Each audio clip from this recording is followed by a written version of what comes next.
En ce 24 janvier 2017, Michael Voigt reçoit son bilan de santé comme chaque fois depuis sa maladie. Mais cette fois-ci, les analyses sont pires qu'avant. Il découvre que sa maladie va le tuer d'ici un an. Il décide donc de rendre visite à son père pour lui demander quoi faire. Son père, le seul membre de la famille à qui il parle. Il se rend donc en Belgique en passant par les anciennes usines industrielles de Lille pour se rappeler des souvenirs.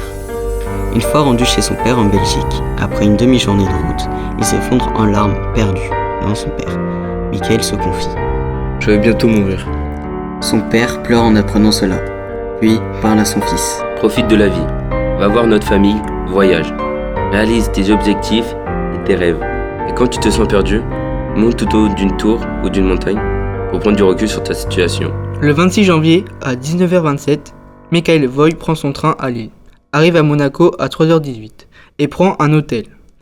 À 9h, il va au Grand Prix Monaco, un de ses rêves. Il y retrouve un ami d'enfance, il donne rendez-vous au casino à 20h. Là, ils se racontent leur vie et leur journée. Ils ont vu des voitures sportives style Porsche 991 GT2 RS. Le 27 janvier, à midi, pour la première fois de sa vie, Michael atterrit en Sicile. Il se rend en bus à la vieille maison de famille de son père à San Vito Lo Capo. Là, il trouve le petit coffre dont son père lui avait parlé, contenant des médailles héritées de génération en génération, chacune portant le poids d'une histoire inoubliable. Derrière la médaille de la bataille de Stalingrad, il trouve une adresse en Russie, celle de son grand-père paternel qu'il n'a vu qu'en photo. Le 10 février, à 14h, heure locale à Stalingrad, il rencontre son grand-père, un héros de la guerre. Devant le mémorial de Stalingrad, sur une colline au-dessus de la ville, Michael ressent une connexion profonde avec son passé. Il discute avec son grand-père pendant des heures. Il entend les récits monstrueux de ce héros de guerre. Et, à un moment, celui-ci donne une photo du pont d'Istanbul qui date de 1970 et une signature, Yasemin. Le grand-père dit à Michael que Yasemin fait les marchés à Istanbul et qu'il doit aller la voir. Il voyage dans une partie de la Russie, passe par l'Ukraine, la Moldavie, la Roumanie, la Bulgarie et puis la Turquie. Le voyage dure des jours et des jours. Il arrive enfin en Turquie et traverse le pont d'Istanbul le 18 février à 15h. Heureux d'être arrivé et étonné des paysages. Il ne sait pas comment trouver Yasemin. Il fait les marchés pendant 3 jours et, un matin, il décide d'aller sur le marché touristique au pied de la tour Galata Kulesi, une des plus anciennes tours du monde. Il a envie de monter tout en haut et prendre du recul. Arrivé en haut, il voit arriver au pied de la tour une femme étonnante et bizarre. Elle attire l'attention de tout le monde. Elle est habillée comme Frida Kahlo, elle a une robe volumineuse de couleur rouge et porte une grande perruque. Et elle vend des reproductions d'œuvres d'art. Il est fasciné par cette femme, il s'en rapproche. Bonjour, c'est vous Yasemin ? Bonjour Michael, ça fait plaisir de te rencontrer. Ton grand-père m'avait parlé de toi. Ça a été mon premier acheteur, ton grand-père. Dans mon enfance, j'ai fait un voyage à Paris. J'ai rencontré Frida Kahlo et j'ai été la voir pour lui demander un autographe. Depuis, je veux lui ressembler et je vends des cartes de peinture. Je n'ai pas beaucoup de temps, donc je te donne ce petit coffre. À l'intérieur, il trouve un tableau. La reproduction d'une peinture de Frida Kahlo, les deux Frida. Qu'est-ce que cela veut dire ? Mais Yasemin a déjà disparu. Cette nuit-là, il a fait un rêve bizarre. Il voit une jeune artiste nommée Frida. Cette femme a un talent particulier pour la peinture et l'expression artistique. Chaque toile est empreinte de passion et d'émotion. Un jour, Frida découvre un pinceau enchanteur dans un vieux coffre. Il a la capacité de donner vie à ses créations. Elle décide donc de donner vie à sa peinture, les deux Frida. Une fois que le pinceau touche à la toile, les deux Frida identiques sortirent de la toile. Il se réveille choqué, stupéfait et outré. Il ne comprend pas. Il prend la fuite et suit le conseil de son père, prendre de la hauteur. Il arrive à Dubaï le 24 février et se rend devant le Burj Khalifa. Arrivé au pied du building, il est surpris par sa grandeur et sa hauteur. Après plus d'1 heure, il arrive et, bouche bée, admire le paysage. Et il est interpellé par une carte postale posée sur un banc. Le soir sur Internet, il cherche et découvre que c'est une photo du lac Tanganyika et du mont Ea au Burundi. Peut-être que là-haut, sur le mont Ea, il verra mieux. Il comprendra cette histoire des deux Frida et pourquoi Yasemin lui a donné cette peinture. Arrivé au Burundi le 1er mars, il prend un tuk-tuk pour aller au lac Tanganyika, puis un bus avec des touristes qui les emmènent dans la montagne. Direction, le mont Ea. Michael mit longtemps à atteindre le sommet. Une épreuve, avec de plus en plus de pluie. C'est le début de la saison des pluies et les gouttes de pluie sont tellement grosses qu'on ne voit rien. Rien. De retour à Bujumbura, il se dit qu'il n'a toujours pas trouvé pourquoi Yasémine lui a donné cette carte des deux Frida. Pourquoi ? Pourquoi ? Il ne sait plus quoi faire. Il repense aux conseils de son père. Il décide de réaliser un autre de ses rêves. Aller en Égypte, voir les pyramides. Le 5 mars, Michael arrive la nuit à Gizeh. Il s'éteint sur le lit, sans drap, sans rien. Puis le matin, au réveil, il s'est levé et, direct, est allé sur le balcon. Et là, ça l'a vraiment ébloui à cause du soleil. Il s'est frotté les yeux et il est resté bouche bée. Il est resté au moins 30 minutes comme ça, à admirer les pyramides et le sphinx. C'était incroyable. Devant le sphinx, il est à nouveau bouche bée, tétanisé. Tout le monde essaie de le faire bouger, mais il ne répond pas. Il est tétanisé, vraiment tétanisé. Il reste 1h30 sans cligner des yeux, comme si le sphinx lui avait jeté un sort. Cette nuit-là, il fait un autre rêve bizarre. Dans son rêve, il y a 2 sphinx et Yasémine. Au réveil, il regarde le tableau. Il est à nouveau choqué, stupéfait et outré. Il ne veut plus rester en Égypte. Direction la Tunisie. Arrivé à Tunis le 15 mars, il pense toujours à Yasémine, au marché d'Istanbul. Est-ce pareil à Tunis ? Il passe 10 jours sur le marché, il visite les souks, c'est un sacré bazar. Un jour, il voit un masque en or sur l'un de ces marchés qui lui plaît bien, donc il l'achète. À partir de là, il ne peut plus s'en séparer, il l'emmène partout avec lui. Il y a comme un esprit dedans qui le hante. Et il commence à le mettre de plus en plus dans la rue. Dès qu'il ne l'a pas sur son visage, vraiment, il a comme un manque. Mais les gens le regardent bizarrement. Lui, il se sent bizarre, triste et gai comme son masque. Il continue à faire des rêves de plus en plus fous et quand il se réveille, le masque est là, à lui sourire. Ras-le-bol de Frida. Il en a marre de cette histoire, elle l'énerve et le masque aussi. Il a envie de partir, s'éloigner de toute cette poisse.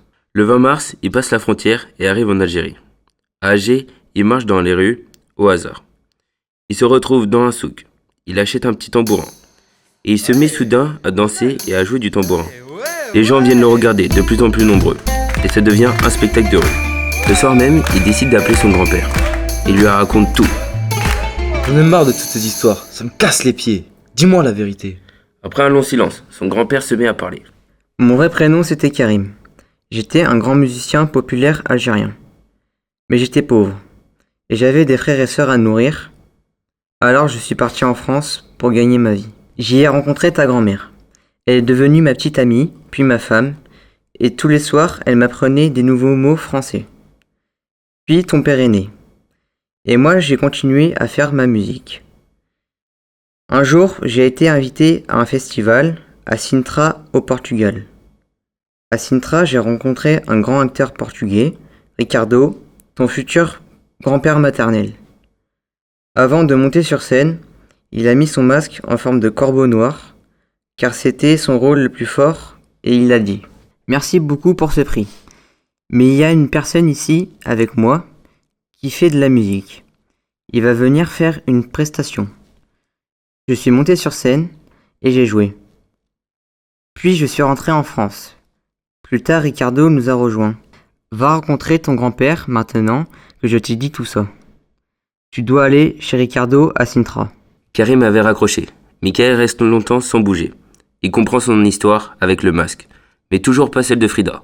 Le 30 mars à 11h, Michael arrive devant la maison de Ricardo, son grand-père maternel. C'est sa grand-mère qui lui ouvre. Il y a un blanc, puis elle lui dit « Bonjour, qui êtes-vous ? Votre petit-fils, Michael. Oh, bienvenue, moi c'est Juliette. » Et elle lui tend la main et lui fait visiter sa maison. Lui montre le grenier. Dans un carton, il y a un masque. Elle lui dit « Ton grand-père Ricardo jouait dans un film et à la maison, il passait son temps à s'entraîner pour son rôle avec son masque et il le portait aussi dans la rue. Beaucoup de gens avaient peur de lui quand il se baladait avec ce masque. Il devait partir, sinon c'est les hommes de Saint-Lazare qui allaient le chasser. Il est parti pour la France. Moi, je l'ai rejoint plus tard en France. On a eu une seule enfant, ta mère, et on a vécu à côté de Karim et sa femme. Ils nous ont accueillis et aidés pour nous installer. On est devenus très amis. Quand on est devenu bien vieux, on est revenu au Portugal, Ricardo et moi. Mais il ne tient plus en place, là, il est reparti, à New York. Ça lui ferait plaisir de te voir, il pourra répondre à tes questions. Et pourquoi toi, tu ne réponds pas à mes questions ? Vas-y mon petit, et tu comprendras. Le 5 avril, après un long voyage de 8 heures, Il atterrit à l'aéroport John Fitzgerald Kennedy. Il arrive au passage de la douane. Il passe 2 heures à attendre. Il pense à sa maladie. Il a peur d'être chassé comme tous ces voyageurs à qui l'on refusait l'entrée aux États-Unis s'ils étaient malades. Il choisit sa file. La douanière brune a l'air plutôt sympa. Elle a quelque chose de particulier. Quand il présente ses papiers à la douanière, elle devient blanche et reste bouche bée. Michael la regarde plusieurs fois jusqu'à ce qu'elle reprenne ses esprits. Elle lui dit « D'où venez-vous? Je viens de France. Vos grands-parents s'appellent Ricardo et Juliette? Oui? Moi aussi. C'est une révélation. Ils comprennent tous deux qu'ils viennent de la même famille. Michael lui montre alors les objets qui l'accompagnent, le masque de corbeau, le tambourin, la carte postale, la lettre du grand-père algérien et la reproduction du tableau Les Deux Frida. Quand la douanière voit ça, elle pleure et s'assoit. Elle raconte. À la naissance, tu n'étais pas tout seul. Je suis né 5 minutes après toi. Je suis ta sœur jumelle. Quand on a eu 3 mois, on a été séparés suite au divorce de nos parents. Toi, tu as été avec notre père, et moi avec notre mère. On est partis toutes les deux aux États-Unis, tout de suite après. Ma mère voulait recommencer tout à zéro. Il paraît que je pleurais tout le temps. Et toi? Notre père ne parlait jamais du passé. Il a toujours refusé de prononcer le nom de notre mère. Alors je ne lui ai jamais posé de questions. Il grandit seul, avec lui, un peu déchiré, abandonné, glacé, avec comme un manque. Moi, notre mère parlait tout le temps de toi, mais elle m'avait fait jurer de ne pas te contacter. Comment t'appelles-tu? Frida, et viva la vida. Je t'invite chez moi. Demain, on ira voir notre mère et notre grand-père Ricardo. Elle travaille sur l'exposition consacrée à Diego Rivera et Frida Kahlo. Notre grand-père l'aide. Le 7 juin 2017, toujours à New York, Michael Voigt reçoit son bilan de santé, comme chaque fois depuis sa maladie. Mais cette fois-ci, les analyses sont bien meilleures qu'avant. Il va beaucoup mieux et il a retrouvé sa sœur. À la manière des pièces d'un puzzle, il s'est rassemblé.